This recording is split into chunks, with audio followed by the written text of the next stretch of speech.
Welcome back and thank you for joining us. You're watching In Response EDH, my name is Albert, and today we have another awesome gameplay video for you. Let's meet our players. We have Jesse, who is new to our channel, playing his K&T Enchantress deck. He starts the game with a Mirari's Wake, Heliod God of the Sun, Temple Garden, Spire Garden, a Mountain, and 2 islands. Next we have Daniel, who is also new to the channel, and he brought along with him Queen Marchesa, keeping an opening hand with Serra Ascendant, Tiro Reckoner of Souls, Seraph of the Scales, Havoc Festival, Ethereal Absolution, Blood Crypt, and a Plains. I'm going third and playing my Kadena Morph deck. I keep an opening hand of Reality Shift, Joriel, One Volley Recluse, Dawnglade Regent, Hostage Taker, Evolving Wilds, Exotic Orchard, and an island. Last but not least, returning to the channel is Matt, and he's playing Esika, God of the Tree. His starting 7 consist of Dream Devourer, Koma, Cosmos Serpent, Tevish That, Doom of Fools, Yasharn, Implacable Earth, Zagoth Triome, Flooded Strand, and a Windswept Heath. Now that we have that out of the way, let's start the game. Jesse starts the game with a tapped Temple Garden. Daniel drops a Plains, taps it, and plays a turn 1 Serra Ascendant. I play an Evolving Wilds. I sacrifice it to search for a basic swamp that will come into the battlefield tapped. Matt draws for turn, plays a tapped Zagoth Triome, and passes it to Jesse. Jesse plays a tapped Breeding Pool and passes to Daniel. Daniel plays a tapped Blood Crypt, moves to combat, and swings a Serra Ascendant at me, dealing 6 damage and gaining 6 life. I play an Exotic Orchard as my land for turn, tap it for green mana to bring out Joriel, and pass the turn to Matt. Matt plays an untapped Stomping Ground, shocking himself, paying 2 life. He taps 2 mana to cast Dream Devourer. Jesse draws a card, plays an island, and passes to Daniel. Daniel misses his land drop, but pays 2 mana to cast Lightning Greaves. He equips the Lightning Greaves to Serra Ascendant. He moves to combat, and this time he attacks Matt for 6 damage and gains 6 life. I untap, play an island, and with nothing else, pass the turn. Matt plays a Flooded Strand for his land for turn, taps 2 mana to foretell a card with the Dream Devourer. Jesse plays an untapped Spire Garden for his land for turn, taps all 4 mana to bring out his commander, Kynaios and Tiro of Meletis. On his end step, he draws a card and puts a land onto the battlefield. Daniel and I choose to draw a card, while Matt puts a land on the battlefield.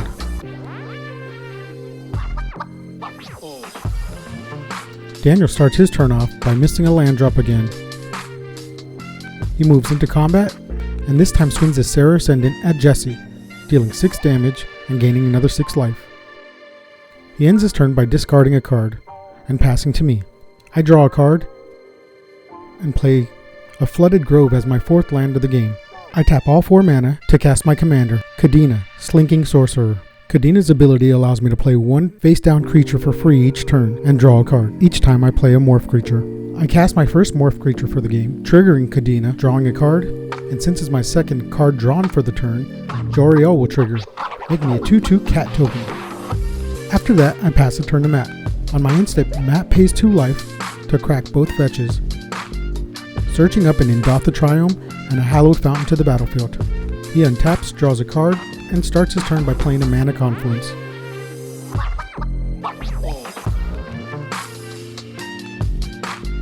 He then taps 1 of each mana, missing the damage from the Mana Confluence, to cast the Prismatic Bridge from the command zone. Turn 5 starts with Jesse drawing a card, untapping his lands, playing a Swamp as his land for turn, and casting a Mirari's Wake. He moves to his end step, draws a card, and drops a Steam Vents for his land. Matt and Daniel draw a card, and I choose to play a Wooded Foothills.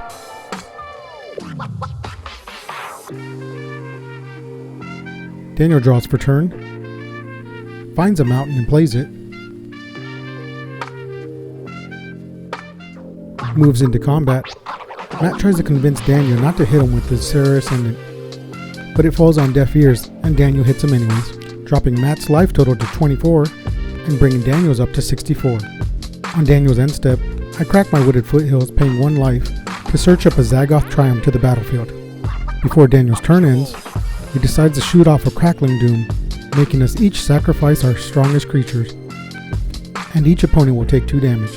I sacrifice my commander, Matt sacrifices the Dream Devourer, and Jesse sacrifices his commander also, and both Jesse and I forget to take the 2 damage from the Crackling Doom.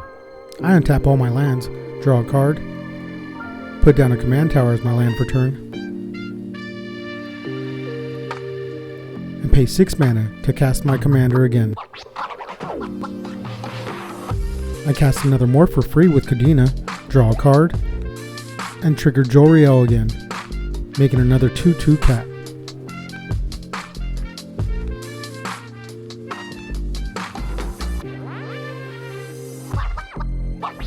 I then move into combat and swing 3 of my creatures at Daniel, dealing 5 damage to him.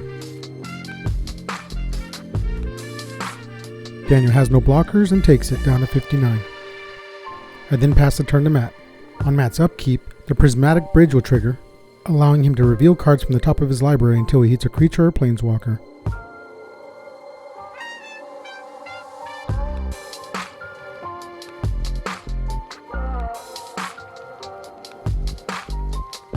He finally hits Golos, Tireless Pilgrim, and puts it on the battlefield. When Golos enters the battlefield, Matt then searches up a World Tree off of Golos' Enter the Battlefield ability.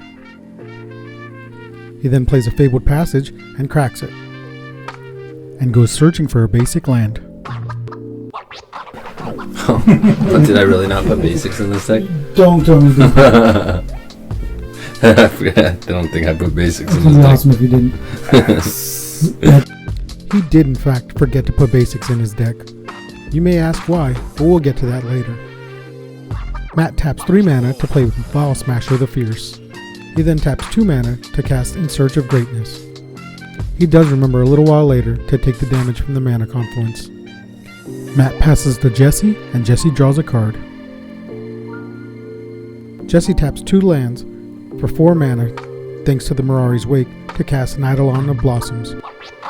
He then taps 6 mana, floating 1 blue mana to cast Sphere of Safety. He uses the 1 floating blue mana and 2 more mana to cast Heuristic Study, and draws 2 cards off the Eidolon of Blossoms.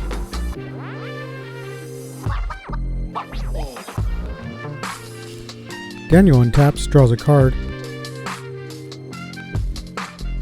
taps 3 mana, and casts a Mortify off camera, targeting the Mirari's Wake. But Jesse is ready for it and counters it with an Arcane Denial.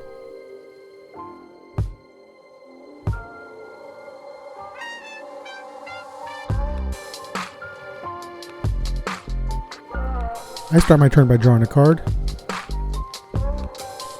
dropping a tapped Opulent Palace,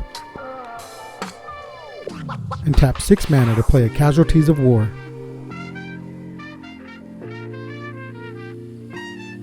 I choose the Wake as my enchantment, the Greaves as the artifact, Golos as the creature, and the World Tree as the land.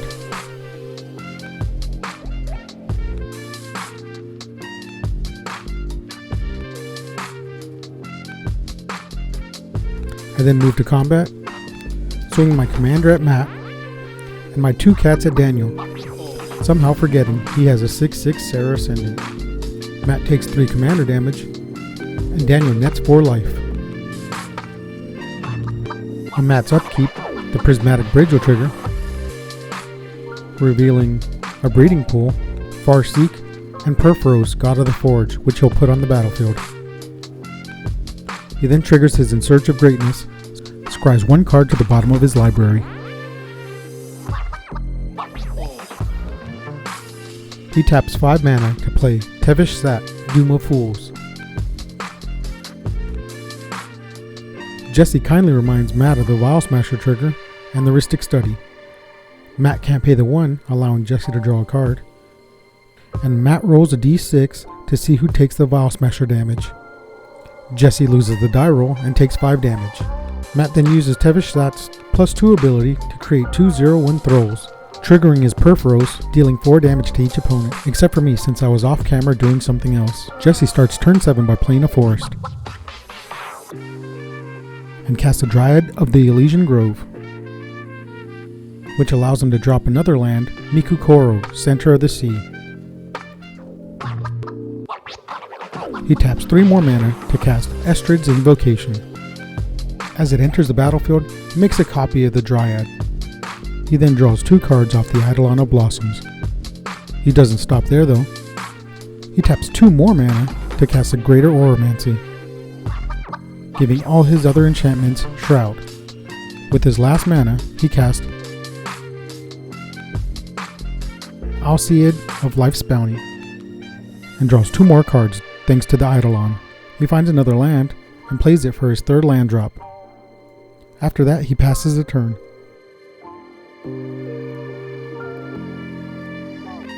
Daniel plays a swamp as his land for turn.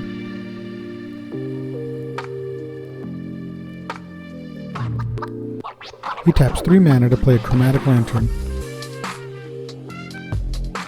He then taps his land for 2 black mana to cast Hymn to Torok, targeting Jesse, which will make him discard 2 cards at random.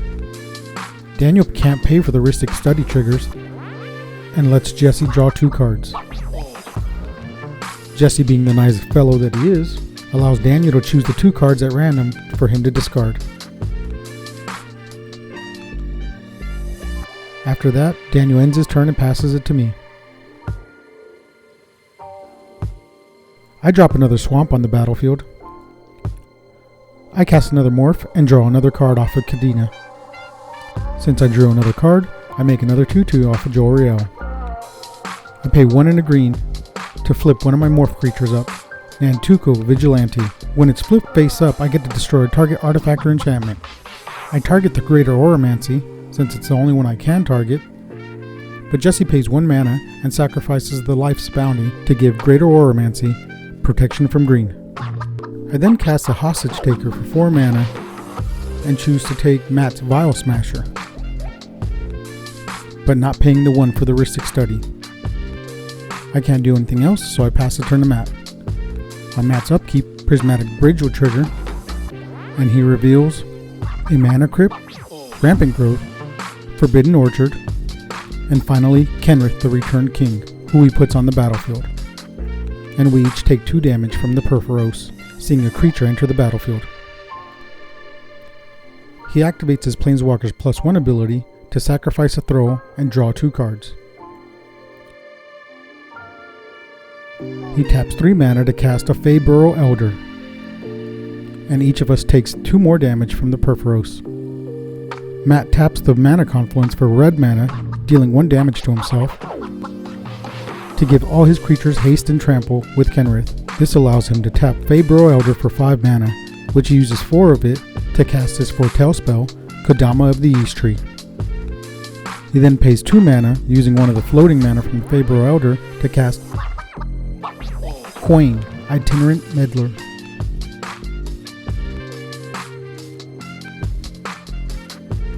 We all take another 2 damage from the Perforos trigger. After that, he passes a turn. On Matt's end step, Jesse attempts to cast Enlightened Tutor, but I flip over a morph, revealing Stratus Dancer, countering his spell.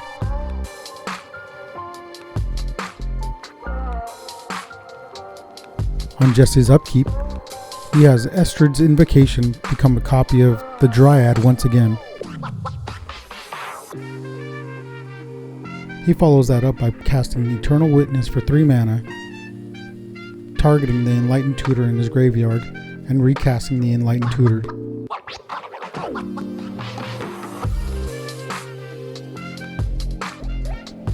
He goes through his deck and searches up a Smothering Tithe, and puts it on top of his deck. He then plays a Wooded Bastion, Bountiful Promenade, and a Sacred Foundry untapped, dealing 2 damage to himself as his lands per turn. He pays 4 mana to cast his Leyline of Anticipation, allowing him to cast spells at flash speed, and drawing a card off the Eidolon. He then pays 4 mana to cast the Smothering Tithe he just drew off the top of his deck. In response, Matt cracks his fetch land to search of a Blood Crypt to the battlefield untapped, dealing 2 damage to himself. He taps the Blood Crypt for red mana to give all his creatures haste. He then taps Queen to allow everybody to draw a card and gain a life. Smothering Tithe then enters the battlefield and he draws a card off the Eidolon. He then passes the turn to Daniel.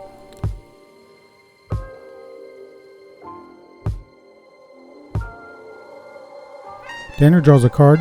He doesn't pay for the Smothering Tithe, which allows Jesse to create a treasure token, and drops a mountain as his land for turn.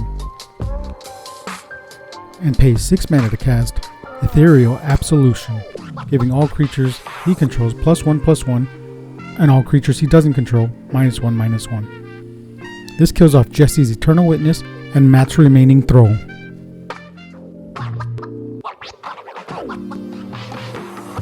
I untap and go to draw my card, not paying for the Smothering Tithe trigger.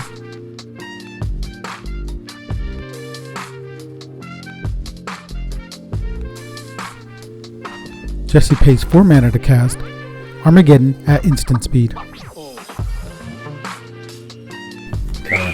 Counter. Is it happening? Yeah, it's happening. Alright. With no lands, we decide to scoop it up and award the win to Jesse.